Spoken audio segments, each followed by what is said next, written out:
for Fort Chuckville. Now, I know it says Sneedville on the title card, but let's be honest here. The forces of Kingsport have taken control of what they view as their ancestral homeland of Sneedville, and they've taken down the signs, and they now call it Chuckville. Until Force Red retakes that town, we're going to continue to call it Chuckville, maybe Sneedville if we slip up from time to time. Today, we need to talk about a number of different things. It is the first week of October, and let me just warn you right off the bat here that I know what the weather is going to be like. It's going to play a critical role in this upcoming week. The event cards have given Force Blue, the forces of Kingsport, have an easy time crossing bridges and rivers. That's going to be important.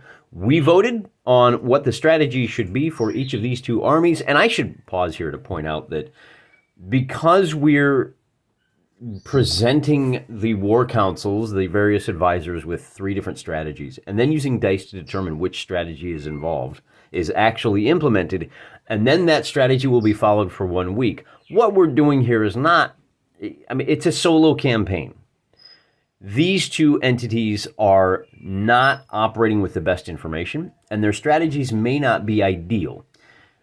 That's okay, because never lose sight of the fact that what we're trying to do here ultimately is generate some interesting tabletop battles and learning how to use real-world terrain on our tabletop, how to translate from the real world to the tabletop. The point is not to run the most perfect military exercise. That's really outside the scope of how we're managing these things. And I feel justified in that, because the fact that we are giving all of these forces 1 week orders that we're not going to let them deviate from is one way of mimicking the incomplete information, scouting failures, and the lack of communication as well. So yeah, there's some simplifying effects that are going on here, but in the back of our mind, we can rationalize that, and we can kind of justify that. Yeah, these armies may not be doing what makes the most sense today, but that's because they have orders. And so to that end, let's take a look at what the results of the movement are going to look like for the first week of October. Remember that on October 1st, we really have 2 theaters of war at this point. We've got like the main body of troops, and then we've got Harlan Blitz up here. We're going to circle back to the Harlan Blitz here in a little bit. But for now, let's take a look at the 2 operations. For the Force Blue, the commanders and the dice decided on an operation called Operation Second Wind, which is a very offensive strategy. All 3 of these forces are going to march down and confront somebody. We've already taken Sneedville. Rather than camping on, there I go again, Chuckville, the Jones army is going to march up and directly confront the Army of the Pines. The Army of Rogersville, remember, was camped out on the southern end of the bridge here across Lake Cherokee. They had just lost a battle to this Army of the East. Fairly well matched, but the Rogers Army went on the offensive and couldn't take Moreland Cemetery here in Morristown. They were forced to retreat. Fortunately, this reserve force pinned the Army of the East in place. Remember, I said that the armies of Kingsport have an easier time crossing bridges. So the way we're going to explain what happens here, the Rogers Army slips across this bridge in the night. They left campfires burning and then slowly trickled out, and just right out from under the nose of the Army of the East, their pickets could call out to each other across that frontier. There's only about 2 or 3 miles separating these armies. And then the pickets were the last ones to sprint across the bridge. So in the morning, when the command staff woke up at the Army of the East, they found that their prey had slipped across back to Bean Station. Very easy, because remember that the Kingsport had already established Bean Station, little village, under their control. So that's where things open up the very next morning. But before we do anything else, and of course the Jones Army is going to march down the road here towards Middleborough. And the Greens Army, we decided, is going to march down and confront the Army of the East. Now, that's the direction, and turns out it's a little longer than I anticipated. Going from Bulls Gap down to Morristown properly is actually it's about a day and a half march. But you got to swing north along this good road. It's going to take really more like 2 days. So we're going to pause right there, and we need to look at what the plan was for the armies of Kingsport. That is an operation called Operation Hey Diddle Diddle, which does much the same thing. This is the largest army in the Knoxville arsenal, if you want to, if you want to say, if you want to call it that. And we're going to do two things. We're going to combine. I've taken to calling this little contingent. Remember, this is a 3-company, very undersized regiment of regular foot. They've pulled back from Sneedville and Bean Station and took up position here in Tazewell. We're going to put them to use now. We're going to march them up to confront Sneedville. They're going to rendezvous with the Army of the Pines somewhere around here. And it turns out they're going to get to this little crossroads. Let's just kind of zoom in and take a look at this real close here. So you can see, I'll move the armies out of the way for the moment. So you can see there is an important junction right here. That's going to be important because that's going to be our next fight. The 450, the orphans will get there first. And then they'll be able to, which really what that amounts to is the Army of the Pines, the forces of Knoxville, are going to have the advantage of the terrain. They're going to get there first. They're going to be able to make some calls because of that. And then when the Army of the Pines shows up, then they'll have a slight advantage. So that's going to be the next battle. That's going to take place on, remember, the 1st and the 2nd. They march October 3rd. Turning our attention back here, the Army of the East is told, pursue Rogers' army. Well, Rogers' army slips over to Bean Station. The Army of the East gets to about here, and then it's going to take them a little longer to get across. They're going to hit Bean Station as Rogers' army is marching up to Tazewell. Hey, Rogers' army is going to go besiege Tazewell. Getting back into Bean Station, reestablishing control, that takes a day, which allows Rogers' army to put just another few miles between the two forces. I should point out, October 3rd, we have a light rain. Now, a light rain, as far as travel is concerned, if we refer to our solo wargaming guide, it does have weather effects in here, and we'll take a look at that table. So exciting, right? So for light rain on day 1, if you're marching on road, doesn't have an effect. It's not until day 2. Okay, so if you're off-road, yeah, it might slow down artillery. Not an effect here. Might be an effect October 3rd. That's the day this battle is fought. Might affect your playthrough of this battle of Powell River is what we'll call it. There's a bridge right here. The reason for this crossroads is that there's a valley running through here, and there's a bridge right there. All right. The light rain might affect that battle, and we have one entry for that battle. Let me get this out of here because they have now joined up. So here's our battle: Army of the Pines, Jones' army, and Rogers on its way. These guys are paused. Well, that means that the Army of the Green's army is going to hit Morristown, and they're going to be able to lay siege to it. Starting on, well, day 1 and then 2, and then day 3, they're going to be able to lay siege. These guys get in 1, 2, and 3, and they've moved off. Now, you might think, well, geez, why don't they come back down? This commander has orders to pursue Rogers' army. All right, he's a day and a half behind him. You also have, this is the largest force, as we said. Look at this. This is where campaign becomes interesting. All of the routes of movement out of Corryton, where the Army of the West is located, are not conducive. The orders that this army has been given is to sweep down through here and make a run for Kingsport. Well, all right, now we have to decide, are we going to march across country, and we only march cross country along these little white roads? Are we going to come back to Knoxville? You can march faster on the roads. If the weather turns bad, you're in a much safer position. Well, if you run the numbers, it turns out that probably the smart thing to do is to move up here and then cut down, move up, cut down. Long story short, they are still 2.5 days away. They're only going to be able to make it to about the outskirts of Jefferson City by the time this siege begins. So one of the conflicts we're going to have to resolve here is, remember, Morristown is a Class B city. This is one of the largest cities in Knoxville's territory.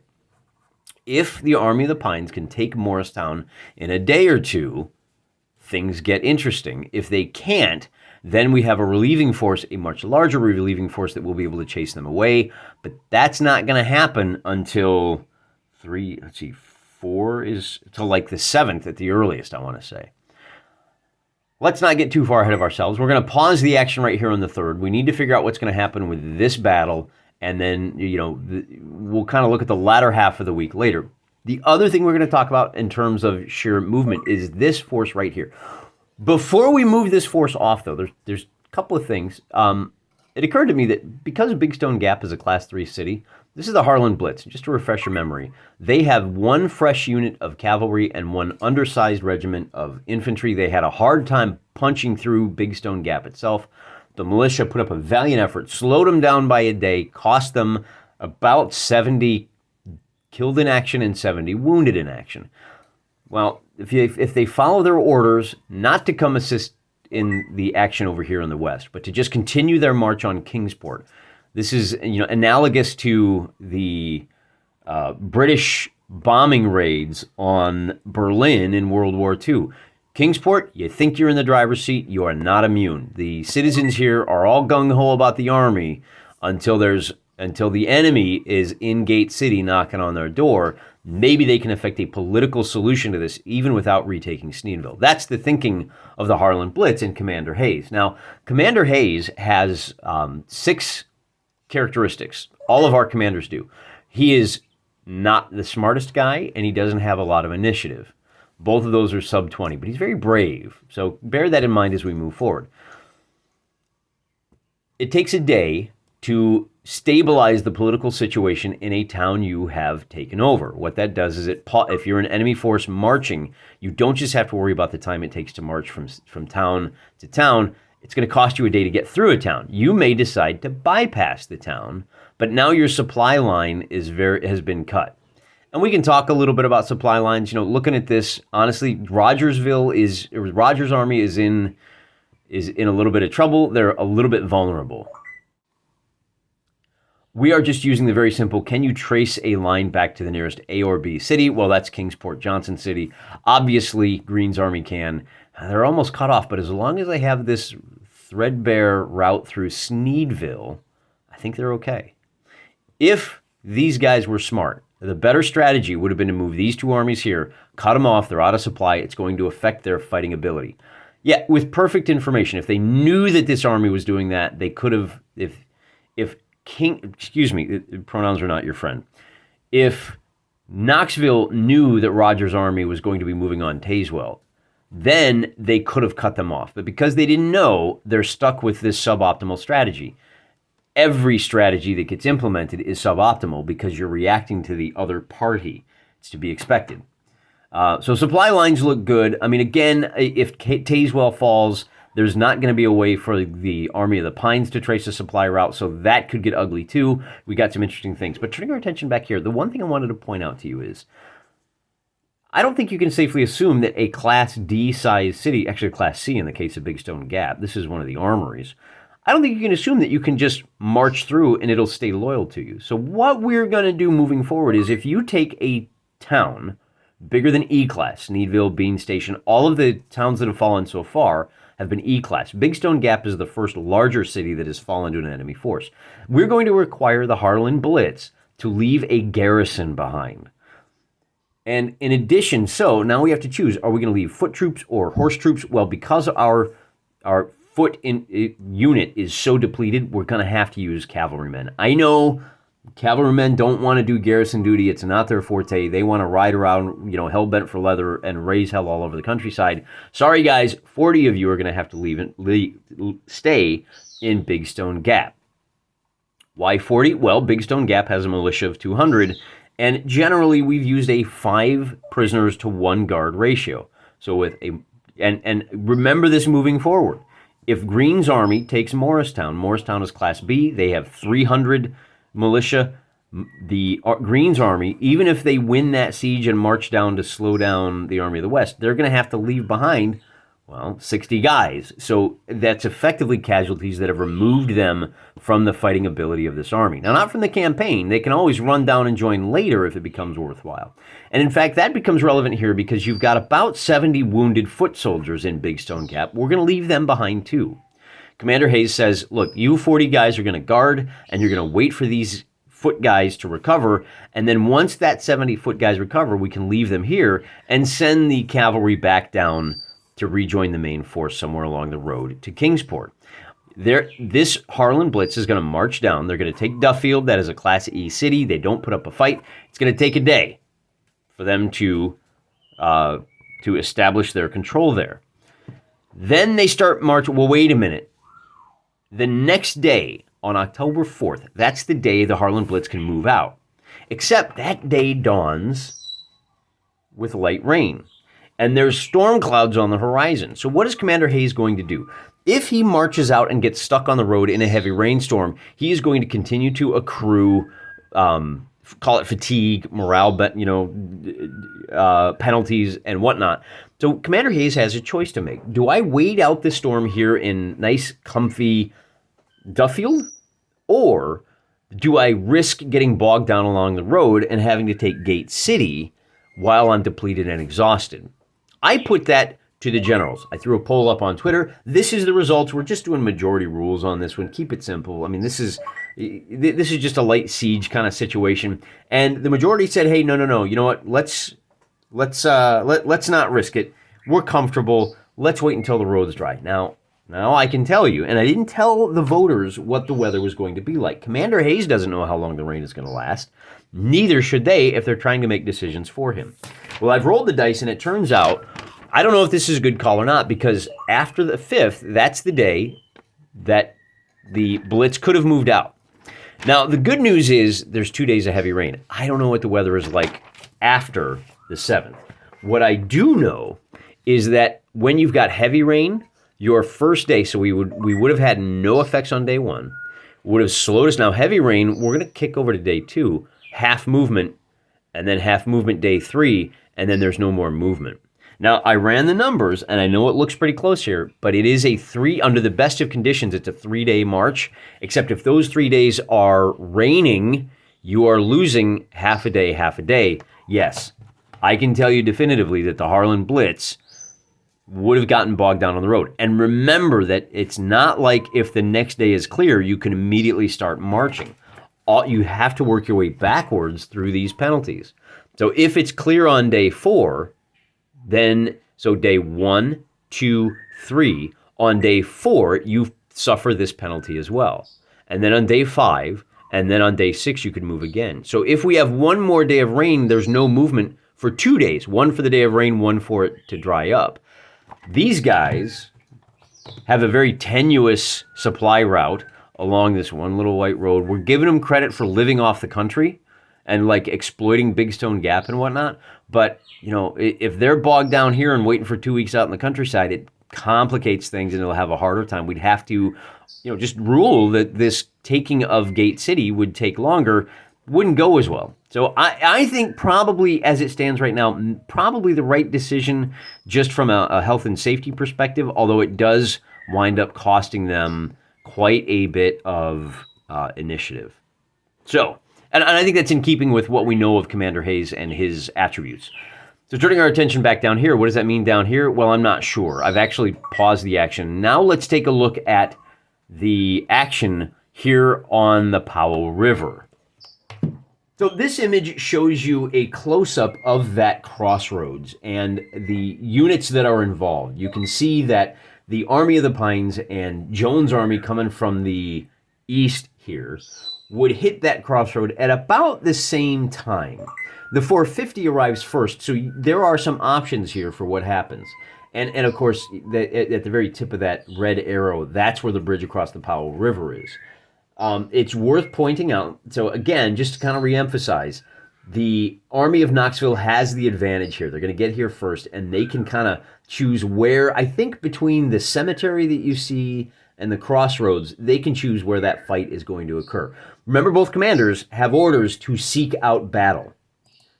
That's significant. If one of these commanders was told, hey, hold this bridge, then that would be our scenario. Not the case. In this case, if we take a look at a topo map, you can see the tops of these hills here down to the bottom of the valley. These are like, 1,000 feet. And the black rectangle. Now, if I was running this, first of all, this is your campaign too. You can kind of look at this road. You can see where the streams are and where the little buildings are marked, the little black dots we see here. You judge for yourself. Army of the Pines has the advantage. Where are they going to set up to take the battle to Jones' army?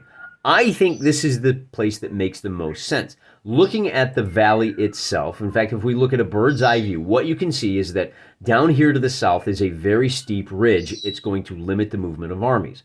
There's a couple of, I've got little green circles here for where there might be forests. Turns out the green circle to the left is a fairly substantial hill. And of course, the Powell River. Now, if you look at the Powell River here, it's very steep-sided. It's very deep embankments. I would not give the forces of Kingsport their little, oh, you can cross a river for free bonus here, because this is not just a river. It's a steep-sided valley. So it's more than just a water hazard. It's also a topographic hazard. Thank you, Biscotti. My apologies to those of you who have headphones on and you hear Bisco beeping in the back. So this here is what I think is the most reasonable location for a battle for both forces. There is kind of a broad, flat area with room for maneuver. You can actually pack in. Again, if you look at the size of these forces, we are looking at, on each side, you're looking at, let's see, 4 to 6 units. I mean, that's going to be anywhere from 3,000 to 6,000 men. You know, you're not packing those onto a 2-lane road. You're going to need some room to move around. You're going to want room for your cavalry to do some sweeping maneuvers. So that's where this comes in handy. I really think this is the best place. So looking again back at this black rectangle, here we go. Here's where we're coming in. The battlefield is bounded along the southeast by the ridge. You can't cross the board edge there. It's bounded to the northwest. I'm sorry, it's bounded to the southeast by the ridge, to the northwest by the river. And in fact, I would even say the northern half of the narrow ends of the board is also uncrossable. The only way in or out is from the southern half of those narrow edges of the board. We already have one contender for this battle, and of course, it's good old Caleb. Whoops, I got to do a bit of an edit. It's not Caleb Hines. The fellow's name is Balak of Poitiers, and we're playing a D&D campaign together, so, this guy's total bro, total gamer.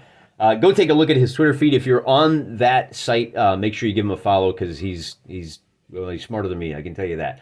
And the fun thing here is that he is using here's a couple of pictures. I added these notes to kind of show you what's going on. He is using the irregular miniatures 2mm figures per strip on a little 2x2 board, and he is using, let me check my notes here. He's using, Ian K's Pike and Shot rule box. Remember, I'm kind of doing a Napoleonic thing here in my mind. He says, no, I like Pike and Shot. Well, great. So he's using Ian K's rule set. Very limited number of figures, and again, it's 2mm. He's laid out the Powell River, you can see. Now, the notes were added by me, and he outlines how the rule set works and what happens. And in his case, the army of Kingsport marched straight ahead with their line infantry. This is the Virginia line. The 1st and 2nd Virginia go straight at him, and there's he sends the cavalry around the flanks. And the cavalry battle, oddly enough, the cavalry battle goes the way of the Knoxville, much to their chagrin, because it turns out in this particular rule set, you order contingents. And whatever one unit does in that contingent, everybody does it. Well, he said, look, I'm going to secure my flank with this artillery. And which artillery is it? Check my notes. While the center holds, the Pine and Middleborough line hold the hill. They repulse the 1st and 2nd Virginia. Over here on the southern flank, the Lancers, the Everett's Lancers, rout the 1st Duffield Lancers. So Knoxville wins that fight. However, because the Knoxville cavalry pursues, so does their supporting artillery battery. That's the Harrogate battery. They come down off the hill, which, leaves them exposed. And as you can see from this little figure here, they wound up getting captured by the other cavalry unit that is there. The upshot and the result of the fight for, at least as far as this playthrough, Balak of Poitiers' playthrough, is that the army of Knoxville repels and defeats and does some pretty substantial damage to the army of Kingsport. However, in the process, they lose one of their batteries of troops. That may be important. So let's turn our attention now back to the map. What does that mean? Well, we don't know, because we don't know that this is canon yet. But what it means, where are we at here? We're up here between, there's Middlesbrough. Where's Sneedville? We're right here. Okay, a little crowded. Probably could have used some smaller magnets, but whatever. It is what it is. I think it looks good. So what does that mean? Well, we know that these guys have only one route of retreat. They're going to have to pull back to Sneedville, and we know that these guys are going to have to take a day to lick their wounds and see what happens. Now, despite all the casualties, these guys are now in a really good position because they will have an extra battery of guns. Do they have the guys to use it? No, but they may be able to press some guys in, in the heat of the moment. Hey, guys, you got to use these. More importantly, they've denied the Army of the Pines the use of that for when they try to retake Sneedville. If Hilaire's battle is the one that is canon, I don't know that that's true. We're leaving that up to you and our good friend, Mr. Probability. We're going to take another week, down through the weekend in a few days, and we'll talk a little bit more about this in an upcoming video. But we'll give you guys, so those of you that want to play through this, and just make sure you're either putting a comment, hit me up on Twitter, or hit me up in the comments on the sneedvillewar.blogspot.com. Some of you guys have my email. You can email me the results, whatever. Just like hang a lampshade, just like shine a spotlight on it and kind of maybe give me a nudge once in a while. I missed one of the fights in the last time. I'm going to do my darndest to make sure that doesn't happen again, because I hate to think about you guys, anybody being left out. This is a group effort. And unlike school, this is the kind of group effort where it's not just one guy doing the work, right? We're all going to pitch in, and we're having a great time. We're doing some fascinating stuff, and who knows? It could be somebody else's battle. The Army of the Pines gets caught, trapped in that little bend in the river and destroyed to a man. Oh, wouldn't that be exciting? We'll have to find out. Stay tuned. More on the war for Sneedville, formerly Chuck's, formerly Sneedville, once again Chuck's. Till then, I'm praying for you.